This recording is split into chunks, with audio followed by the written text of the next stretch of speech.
Assalamualaikum warahmatullahi wabarakatuh. Nama saya Nafisa Diah Ayu Andarini Hidayatullah, mahasiswa dari Universitas Muhammadiyah Jember, akan menyampaikan kesimpulan dari webinar series dengan tema Agroinovasi Era 4.0 untuk Pembangunan Pertanian yang Berkelanjutan. Berikut penjelasannya. Pemateri pertama dijelaskan oleh Dr. Insinyur M. Hasmi, DESS, dengan tema Smart Farming Precision Agriculture 4.0. Revolusi Industri 4.0 terjadi sejak tahun 1750-an dan terus berkembang secara vertikal dan horizontal, saling melengkapi, kompleks dalam rakitan, dan sederhana dalam penggunaan. Dimulai dari mesin uap, kereta api, sampai mesin penggerak turbin. Tren otomatisasi, pertukaran data terkini, komputasi awan, Internet of Things atau WOT, kecerdasan buatan atau Artificial Intelligence atau AI, dan semua hal virtual yang mampu memudahkan kegiatan operasional hampir semua hal. Kemudian memasuki revolusi industri 4.0, semua berubah secara dramatis. Selanjutnya ada 4 prinsip rancangan dalam revolusi industri 4.0, yaitu 1. Interoperabilitas atau kesesuaian. Mesin, perangkat, sensor, dan manusia mampu berkomunikasi antara satu dan lainnya lewat Internet of Things atau LOT atau Internet of People. LOT akan mengotomatiskan proses ini secara besar-besaran. 2. Transparansi informasi. Sistem informasi mampu menghasilkan salinan dunia fisik secara virtual dengan memperkaya model pabrik digital dengan data sensor. Prinsip ini membutuhkan pengumpulan data sensor mentah agar menghasilkan informasi konteks bernilai tinggi. 3. Bantuan teknis. Yang pertama, kemampuan sistem bantuan untuk membantu manusia dengan mengumpulkan dan membuat visualisasi informasi secara menyeluruh agar bisa membuat keputusan bijak dan menyelesaikan masalah penting yang mendadak. Kedua, kemampuan sistem siberfisik untuk membantu manusia secara fisik dengan melakukan serangkaian tugas yang tidak menyenangkan, terlalu berat atau tidak aman bagi manusia. 4. Keputusan mandiri, kemampuan sistem siberfisik untuk membuat keputusan sendiri dan melakukan tugas semandiri mungkin. Kemudian ada 10 skill di era revolusi industri 4.0, yaitu 1. Critical thinking, yang artinya berpikir kritis. 2. Kreativitas. 3. Judgment dan decision making, yang artinya penghakiman dan pengambilan keputusan.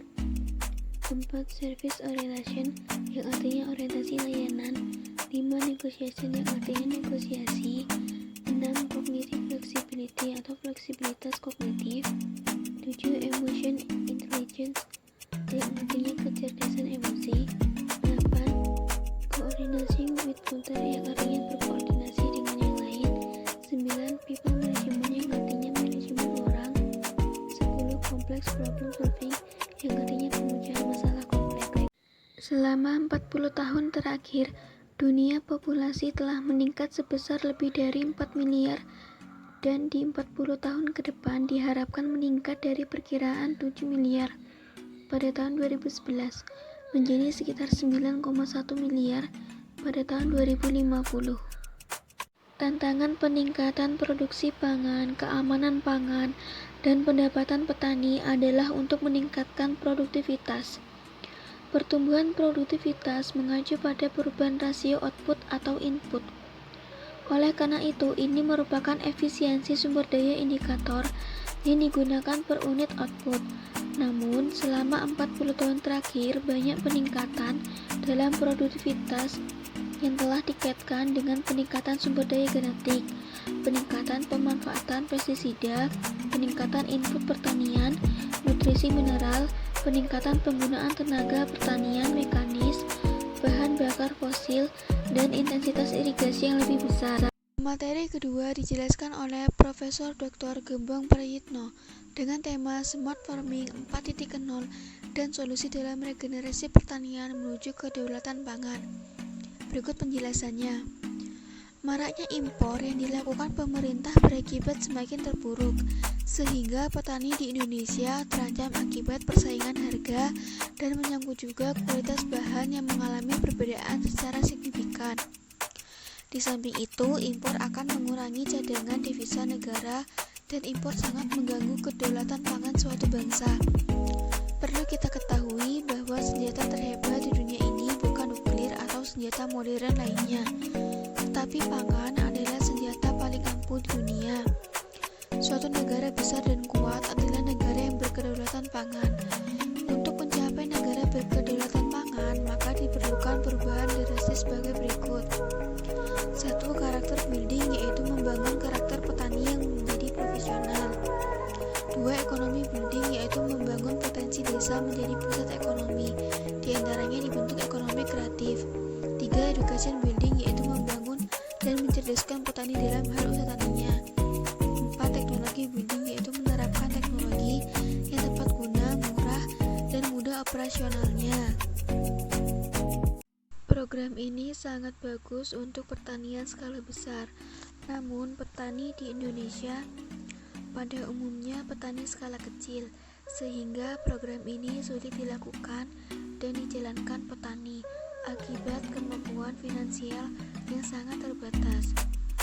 Serta usia petani kita rata-rata berusia 50 tahun dengan pendidikan terakhir SD yang lebih besar jumlahnya, sehingga penyerapan teknologi tinggi banyak mengalami kesulitan. Untuk menyukseskan program kedaulatan pangan, pemerintah penting sekali melakukan program berikut ini. 1. Program perbaikan penyuburan tanah dengan manajemen yang baik. 2. Optimalisasi gen lokal. 3. Pemanfaatan lahan hidup yang sudah dikuasai umum maupun yang belum. 4. Perubahan politik dan kebijakan peraturan perundang-undangan pertanian, petani atau pelaku di bidang pertanian seperti pelaku peternakan, perikanan, perkebunan, dan hortikultura. Dalam optimalisasi gen lokal, hal yang harus dilakukan adalah memperbaiki gen lokal baik mengenai kualitas dan kuantitas dengan menggunakan teknologi yang baik. Optimalisasi gen lokal menuju kemandirian pangan. Indonesia negeri yang kaya raya akan sumber daya pangan. Ironisnya kita masih saja melakukan impor pangan. Kondisi ini terjadi diakibatkan oleh beberapa hal, yaitu 1. Kerusakan tingkat kesuburan tanah akibat revolusi hijau dan pencemaran air dari limbah-limbah pabrik yang tidak diolah dengan baik. 2. Berkurangnya lahan pertanian akibat pertambahan penduduk sehingga lahan-lahan produktif dijadikan permukiman. 3. Perubahan iklim akibat polusi udara yang mengakibatkan penipisan lapisan ozon di atmosfer. 4. Bencana alam baik banjir maupun gempa bumi. Penerapan urban farming teknologi Pendawa Kencana Multifarm Yogyakarta. Pertanian urban adalah praktik budidaya, pemrosesan, dan distribusi bahan pangan di sekitar kota. Mengingat kondisi lahan di perkotaan dan pedesaan sudah semakin lama semakin menyempit, serta kondisi tanah semakin rusak akibat revolusi hijau, maka Lembaga Riset Pendawa Kencana Multifarm mengembangkan teknologi urban farming berbasis organik yang ramah lingkungan di perkotaan. Sistem yang dikembangkan berdasarkan riset dengan melihat beberapa faktor, diantaranya 1. Faktor permodalan harus dengan modal kecil tapi secara kuantitas dan kualitas menghasilkan produk yang profitnya tinggi dan sehat. 2. Faktor media tidak luas tapi menghasilkan produk yang tinggi, yaitu dengan cara organik. 3. Faktor jenis yang akan diproduksi mempunyai nilai jual yang tinggi. 4. Faktor setiap usaha budidaya urban farming harus mempunyai kontribusi yang baik terhadap lingkungan alam. Dalam pengembangan urban farming, Dibutuhkan kreativitas yang tinggi karena urban farming bukan saja untuk memenuhi kebutuhan pangan, tetapi juga harus mempunyai nilai sebagai berikut. 1. Healthy, artinya sehat. Sehat yang dimaksud adalah sistem tanah dengan cara organik. 2. Berarti, artinya bahwa produk yang diproduksi mempunyai nilai kandungan untuk menjaga kesehatan. 3. Art, artinya harus mempunyai nilai tinggi seni. Kewirausahaan membuat jiwa kepemimpinan.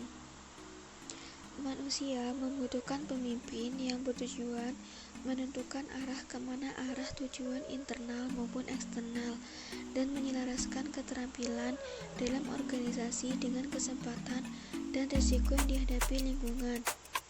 Pemimpin adalah ahli strategi yang menetapkan tujuan organisasi. Setiap pemimpin mempunyai gaya tersendiri dalam memimpin organisasi. Karakter pemimpin entrepreneur harus mempunyai sifat mengambil lebih banyak bisnis risiko yang terkait, mendukung perusahaan dan inovasi untuk memperoleh keunggulan kompetitif dan bersaing secara agresif dengan perusahaan lain. Di samping itu, pemimpin suatu usaha juga harus mempunyai sifat agresif terhadap inovasi teknologi. Berikut ini adalah prinsip yang wajib dimiliki oleh pemimpin adalah: 1. Purposeful, 2. Focus, 3. Potence, 4. Responsible, 5. Distant, 6. Enthusiasm, 7. Pelayanan. Ini merupakan bukti bahwa saya telah mengikuti acara webinar kuliah umum Stadium General yang diadakan oleh Fakultas Pertanian Universitas Muhammadiyah Jember pada hari Rabu tanggal 1 Juli 2020. Mungkin itu saja yang dapat saya sampaikan. Kurang lebihnya mohon maaf. Sekian, terima kasih. Wassalamualaikum warahmatullahi wabarakatuh.